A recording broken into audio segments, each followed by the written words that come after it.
Hello, it's me, Ross from Britain's Hidden History, and I am reading once again from this wonderful book by Wirt Sikes.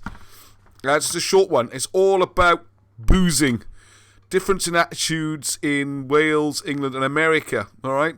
Sorry, no graphics or anything today, no pictures. Just got to put my mug all the way through. It's been a very long day, and I didn't want to miss today. And also, this is the last clip from the book, and I want to say a few words about this book. That you find the second half, a lot of the history is more recent than we normally cover in Britain's Hidden History, which is more look at the ancient British records and stuff which is no longer mentioned so much. A lot of this book is very much focused on the English Civil War and the American Civil War, which curiously neither was actually a civil war. But anyway, that's another issue for another day. If you look at the names, well, got to say a little bit. The English Civil War really was a revolution where there was a change of system. A monarchy was beheaded, I suppose, much as a revolution as you can get, really. So that was the English Revolution. Whereas the American Revolution from the British was kind of a civil war because both sides, there were no Americans at the start of the war, if you think about it. And it's a lot more recent for this guy than it is for us now, obviously. Now, what's fascinating on here is he talks about the attitudes towards alcohol and drinking. And I don't know what it was with people in the old days, if they just didn't have the capacity we have today, or the drinks were stronger, but people seem to do crazy things when they got drunk. And I did just go out for a few pints. Seems to be unusual. And of course, your gin palaces and all this kind of thing. So this is about Britain more than Wales particularly. I'm just going to read this through to the end now, so please bear with me. It's pretty interesting. But there's no big thing at the end where I turn it to a modern situation or anything like that, all right? Although it is quite sad to see the pubs closing. And one thing I could mention is that probably the most famous beer in Wales is S.A. Brain in Cardiff. And apparently it's no longer a family business. As of so many months ago, it's been sold. I think it was going to the wall. I don't know if it's because all the pubs were shut because of COVID, or just one of those things which are absolute, well, tragedy is the wrong word for beer, isn't it? But I mean, it is part of the culture. One of the big cheers the Duke of Edinburgh got way back in the, I think it was the 70s, when he went to Cardiff University, and I only trying to curry some favour with the students, but he said, yes, we put all our faith in you because the future of this country is built on brains. Fair play to him. Anyway, so just bear with me with this, okay? About 10 minutes, hopefully. But you will know on the bottom of the thing, and I won't know. So, right. He's a nice fellow, it's a pity he drinks. The phrase is not without significance, even in the United States. But it means much more in Great Britain than it does with the Americans. There is an influential tone in American life which makes drinking disgraceful, to a degree which is not known in Great Britain. And while there is, unfortunately, quite enough intemperance in the United States, it is confined almost always to certain classes. Just to mention, this is before the big prohibition in America, 40 years before. So you can see the attitudes developing here in this writer, who's a man of the world who travels. But there you go. It does, listen to this, it does not touch the American clergy, for example. It does touch the British clergy. A tippling divine in America would be looked upon with horror and would not be tolerated. In England, a tippling divine would not be especially a subject of pity, an object of reproach, except to professional teetotalers. And he would be even much to them only in a very mild degree, unless he were a downright drunkard. There is no use denying the fact that we are a thoroughgoing droothy people. D-R-O-O-T-H-Y,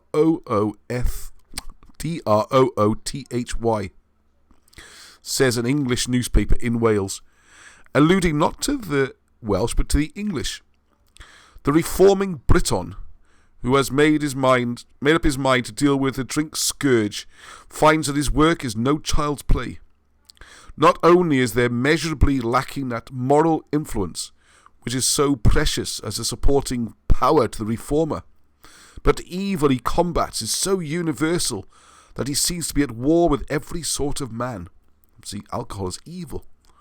It requires that all British perseverance and obstinacy which we so heartily admire when it is used in good cause to fight a vice which literally pervades all classes.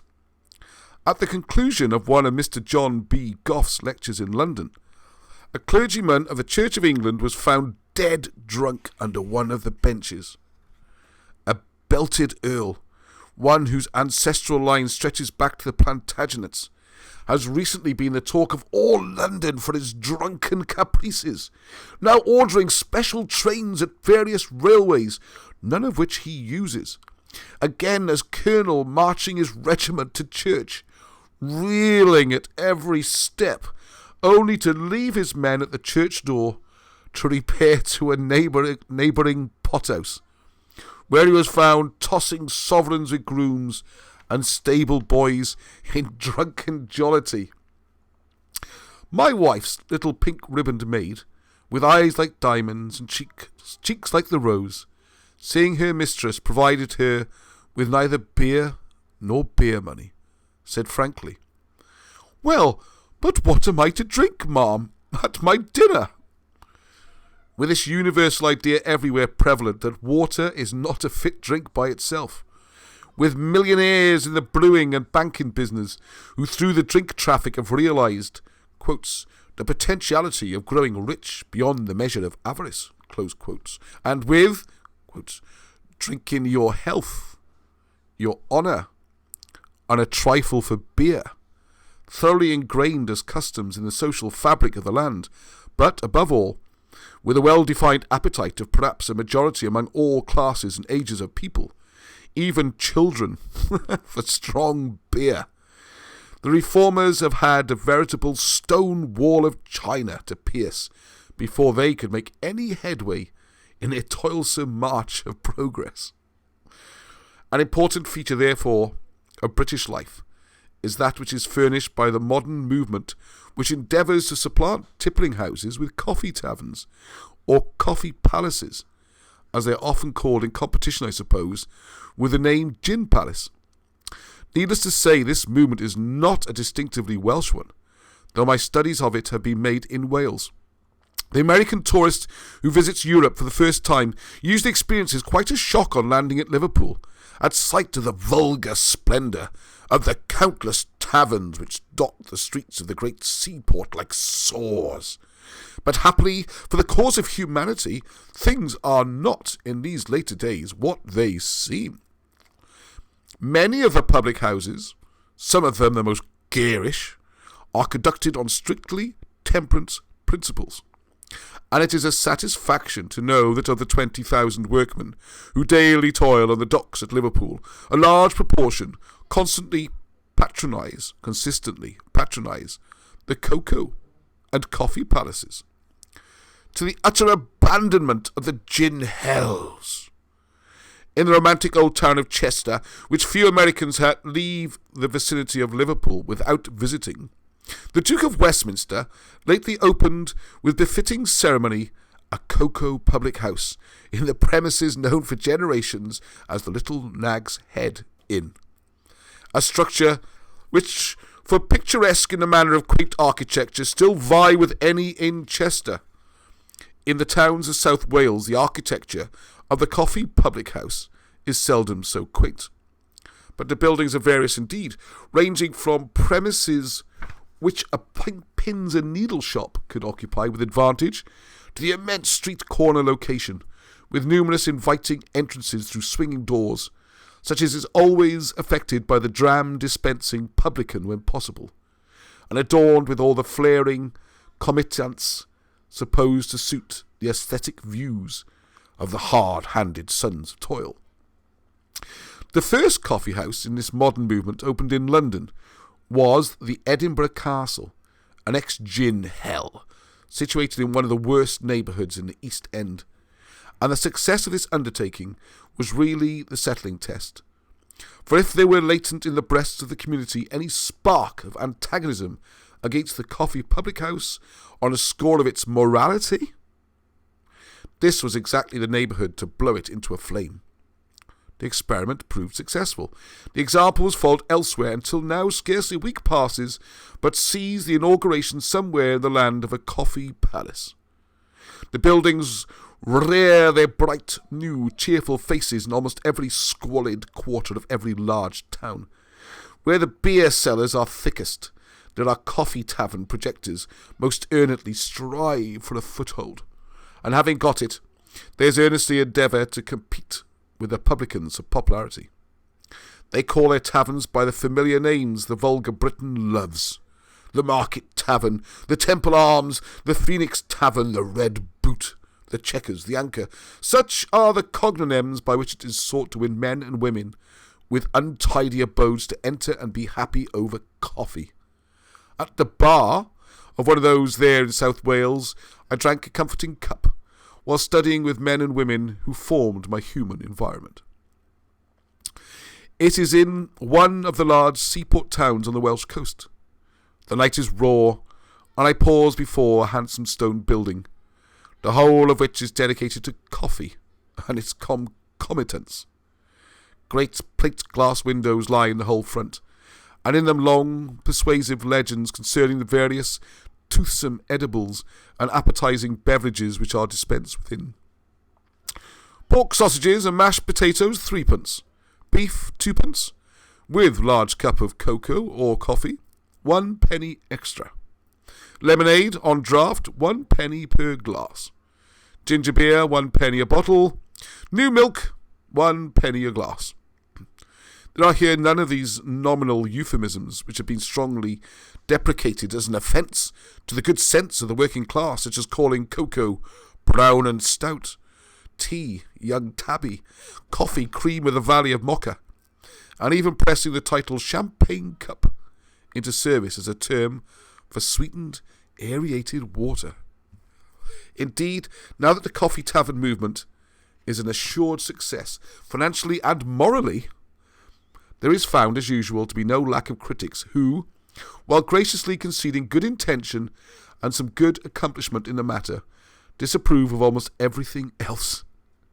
According to these censors, there is no need of stimulating the exterior appearance of the gin hell at all, for the working classes would have found out where good food and good tea and coffee were to be purchased at a very low price as soon as they were offered. The weight of testimony has hitherto been the other way, for it is not today alone that earnest effort has been made in England to lure the artisan from the seductive, gaily lighted, plate-glass windowed, high-hued gin shop. The best suggestion which has been made in respect to the external decoration of the coffee taverns is that of substituting enamelled and decorated tiles as house frontages, such as beautified Lisbon instead of painted bricks. These tiles can be manufactured very cheaply in England. They are indestructible, and every rainstorm would wash their faces clean. Standing in the pavement in front of the coffee tavern, I glance about to take the keynote of the neighbourhood in the matter of traffic. At every other corner within sight is a public house of the old school, garish taverns some, and others endued with an appearance of cosiness and jollity, which makes them seem to belong to the large family of snug hostelries which Dickens pictured, and the savoury steam of whose whisky punches even a teetotaler might, in a literary manner, enjoy. Opposite me, across the whole expanse of one grimy-looking house, stretches a brewer's sign, Watney and Co.'s entire. Over another portal I read Pure Claret. A grocer's shop window is full of bottles of sherry, and customers must force their entrance to the counter past baskets of champagne. The tuning fork of the neighbourhood, struck to obtain the keynote of the traffic, gives forth a heart-rending C-sharp of "Drink! Drink!" The swinging doors of the coffee palace are never at rest, so constant is the stream of coffee drinkers which pours in and out. Strolling along the busy street, I come to a fruit vendor's, the whole front of whose shop is turned into a gigantic tray, as it were, on which apples from America, oranges from Seville and Malta, white grapes from Malaga, nuts from Madeira and Kent cobs are piled luxuriantly.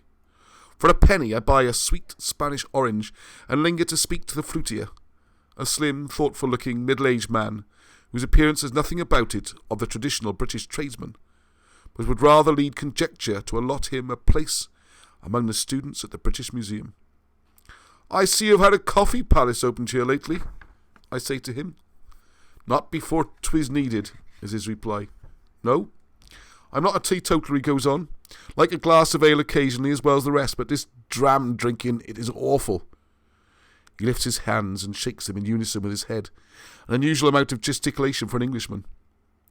At that moment, other orange buyers claim his attention. I pass away, returning to the coffee palace, whose swinging doors I push open, and approaching the counter, ask for a cup of coffee.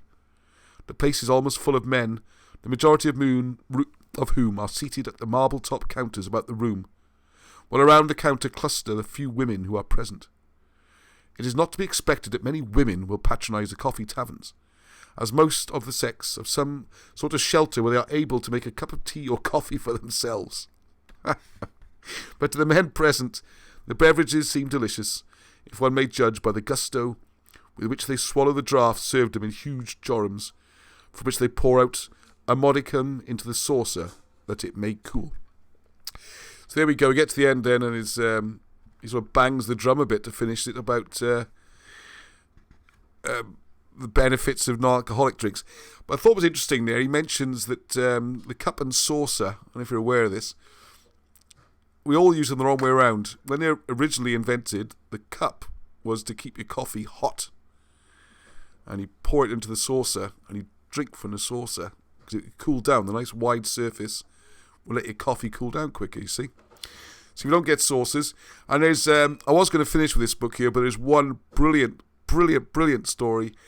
It's about Welsh women and married life, and there's a couple from Pontypridd, which I'm going to share because it is hilarious. But I thought I'd put some pictures with it or something. So I'm just going to read the last couple of paragraphs.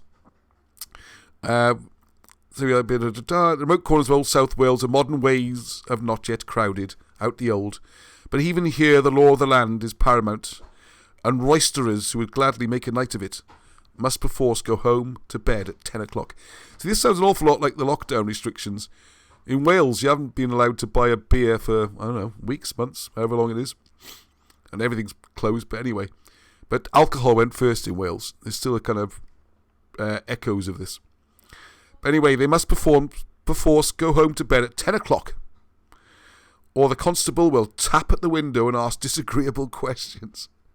That's how you do licensing laws. In London, the law closes public houses, even those where no liquor is sold, at midnight. See, I always thought all these things came in World War I, but this is before then. In the larger provincial towns, not a door may be open after 11 o'clock. And in the hamlets, 10 is the hour when all good citizens must be off to bed. The more determined of the temperance reformers are even endeavouring to have the law close all such places in provincial towns at 9 o'clock. And what will the jollity-loving Briton do then? I asked my friend, the hotel keeper already alluded to. He'll have his club, was the answer. The old community will be given up to clubs. For at your club, according to the convenient British law, you may sip your wine or drink your beer at such hours as you like, in country or in town. The end. So there we go. Sorry about that one today. Well, I enjoyed it. But I am going to, a lot of requests, please do more Wilson and Blackett. And also, I really got to get on to goblins and elves and dwarves. I know it sounds a bit weird for history. There's loads in it. Here's one book. Hang on, let's do that. British Goblins. This is a modern reprint of a very old book. And I'm going to get the old books because what's fascinating is they printed before Tolkien, obviously. And you can see where Tolkien has taken loads of his lessons. And do realise that things like the words for elves, dwarves, goblins, hobgoblins, nearly all of those are old British or Welsh words, okay? So there we go. And a lot more coming up on England this week as well. So look out for that. It's almost weekend, so probably be next week. And don't forget, big live show, Sunday, 8 o'clock. There is so much this week. I don't know how I'm going to jam it all in. So anyway, so until the next time, heddwch. There's the picture gone.